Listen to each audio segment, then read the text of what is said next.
नीरव मोदीला आणखी एक धक्का। लंडन हायकोर्टानं 10व्यांदा नीरव मोदीचा जामीन अर्ज फेटाळला। नीरव मोदी 2019 पासून ब्रिटिश तुरुंगात, तर पंजाब नॅशनल बँक घोटाळ्याप्रकरणी भारताकडून नीरव मोदीला फरार आर्थिक गुन्हेगार घोषित। कर्नल सोफिया कुरेशींबाबत आक्षेपार्ह वक्तव्याप्रकरणी भाजप मंत्र्याला सुप्रीम कोर्टानं फटकारलं। विजय शहांविरोधातील एफआयआर रद्द करण्यास नकार, तर विजय शहा प्रकरण आज मध्य प्रदेश हायकोर्टात सुनावणी। काँग्रेस नेते पी चिदंबरम यांच्याकडून इंडिया आघाडीच्या एकतेवर प्रश्न उपस्थित। इंडिया आघाडी तुटत चालली आहे असं दिसतंय चिदंबरम यांचं मोठं वक्तव्य। काँग्रेस प्रदेशाध्यक्ष हर्षवर्धन सपकाळ आज उद्धव ठाकरेंची भेट घेणार। दुपारी 12:30 वाजता सपकाळ मातोश्रीवर ठाकरेंना भेटणार। छत्रपती संभाजीनगरमध्ये आज पाणी प्रश्नाबद्दल ठाकरेंच्या शिवसेनेकडून हल्लाबोल मोर्चाचं आयोजन। आदित्य ठाकरे हल्लाबोल मोर्चाला उपस्थित राहणार।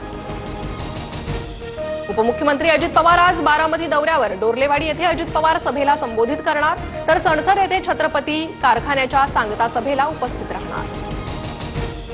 चीनमध्ये 4.5 रिश्टर स्केलच्या तीव्रतेचा भूकंप, तर तुर्कीमध्ये 5.2 रिश्टर स्केलच्या तीव्रतेचा भूकंपाने कोन्या प्रांत हादरला।